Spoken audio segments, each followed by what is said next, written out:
Selamat pagi Bu Priti. Untuk kesempatan ini saya ingin berdiskusi dengan Bapak untuk bertanya jawab mengenai kasus dilema etika yang biasanya terjadi di lingkungan sekolah kita. Nanti akan saya ajukan 8 pertanyaan yang terkait dengan dilema etika atau pengambilan keputusan yang bijaksana oleh pimpinan sekolah. Kemudian nanti mohon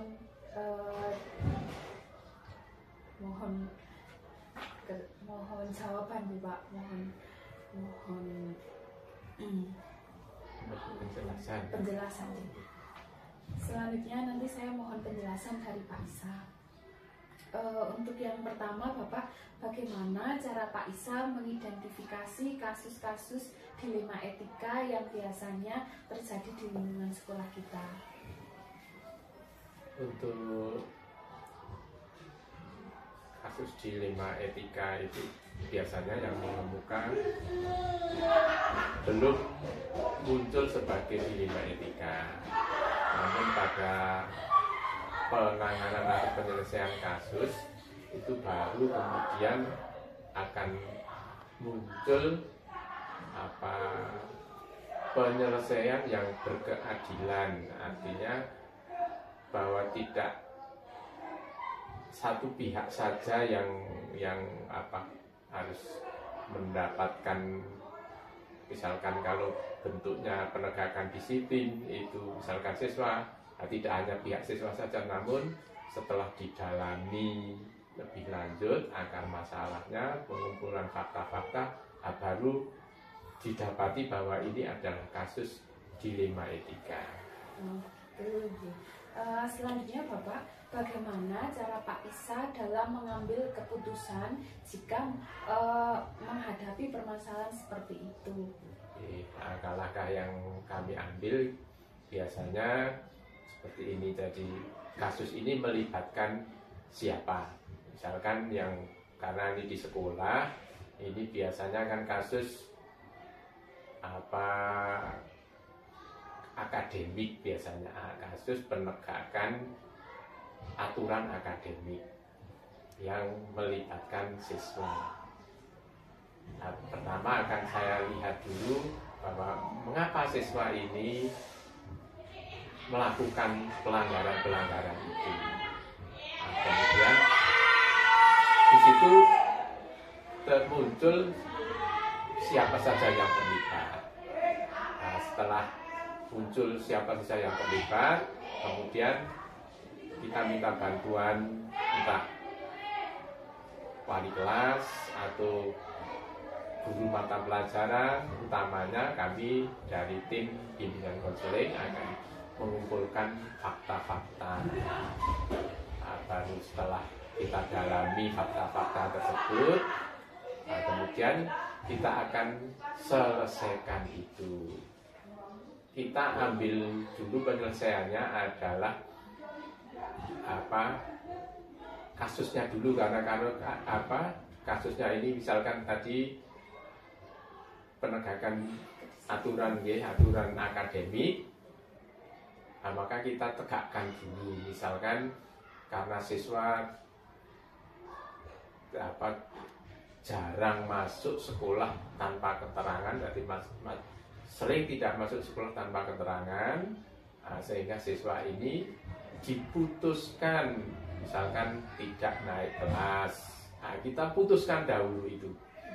Namun di sisi lain ada dilemanya juga, bahwa kita tidak berpihak pada keberlanjutan pendidikan pada anak, sehingga yang sisi ini kemudian kita juga akan beri kebijakan. Misalkan siswa kemudian memenuhi apa kekurangannya, kalau dia misalkan tidak hadir, mengganti ketidakhadiran itu sesuai dengan yang kita sepakati dalam penyelesaian kasus itu. Selanjutnya Bapak, apakah ada hal-hal yang Bapak anggap efektif dalam pengambilan keputusan tersebut? Kalau yang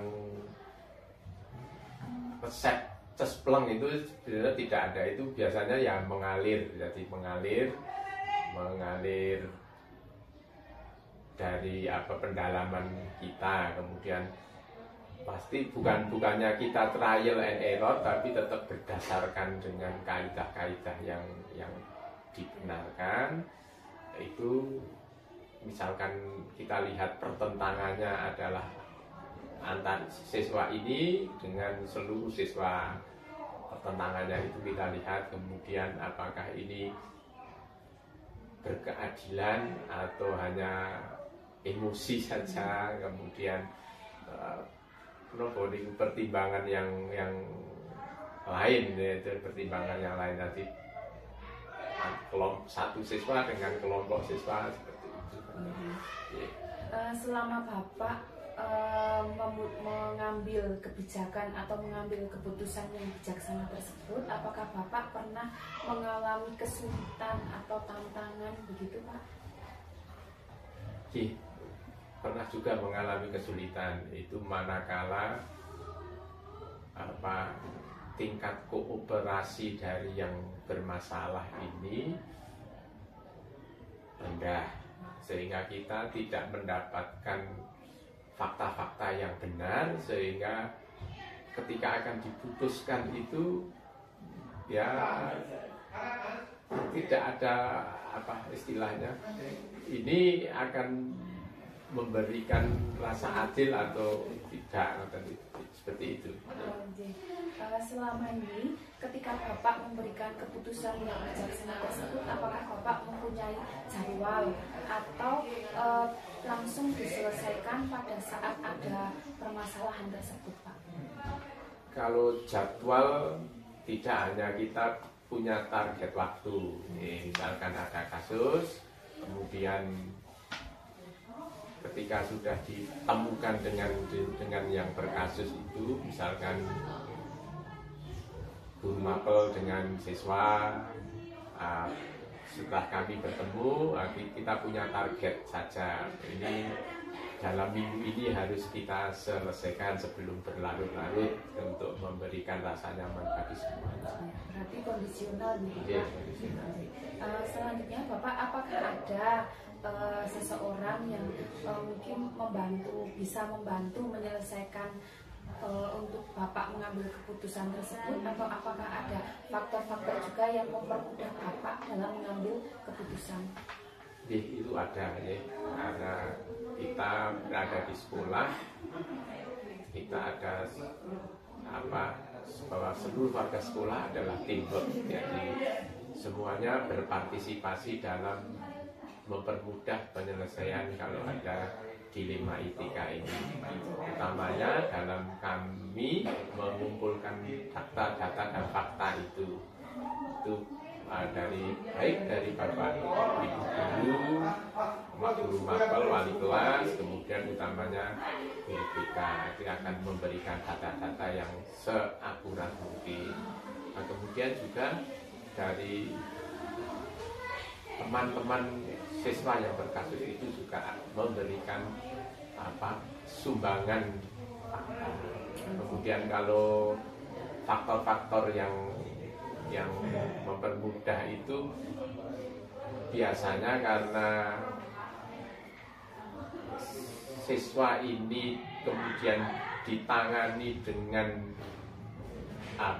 dengan mudahnya itu bahasa yang baik, dengan tata cara yang benar, mereka timbul rasa percaya pada yang akan menangani itu, sehingga siswa sendiri kemudian secara sukarela memberikan apa sebenarnya yang sedang terjadi, sehingga dan ada semangat mereka untuk memperbaiki diri, sehingga itu faktor-faktor yang memudahkan.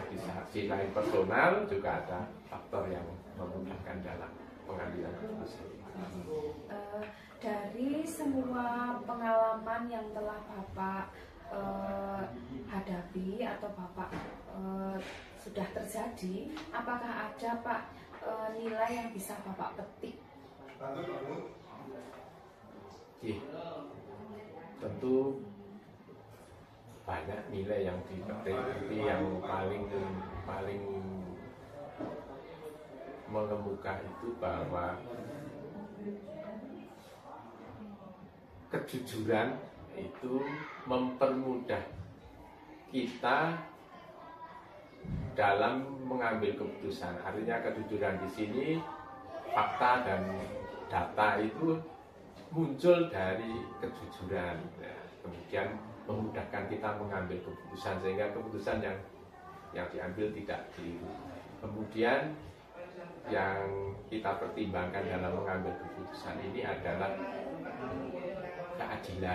keadilan yang kita tentu prioritasi dulu. Jadi misalkan sebagai contoh kasus siswa sering membolos, maka yang kita prioritaskan ditegakkan adalah aturan bahwa membolos ini tidak baik, tidak benar, dan berakibat konsekuensinya pada kenaikan dan sebagainya. Itu kita tegakkan dulu. Nah, kemudian di sisi pihak siswa yang agak terhambat ini, kemudian kita juga berikan treatment begitu, berikan kesempatan untuk bisa memperbaiki diri. Baik Pak, ini kami rasa sudah lengkap sekali jawaban dari Bapak, penjelasan dari Pak Isa. Saya sampaikan terima kasih atas waktu dan kesempatannya Bapak. Selamat pagi, saya mohon izin dulu. Terima kasih sama-sama. Semoga keterangan ini bisa kemudian menggali lebih jauh hal-hal yang penyelesaian beberapa kasus di sekolah kita, kemudian bisa dijadikan tahap-tahapannya, bisa kita jadikan langkah-langkah di lain waktu jika ada. Terima kasih Pak Isa. Ada yang mau foto?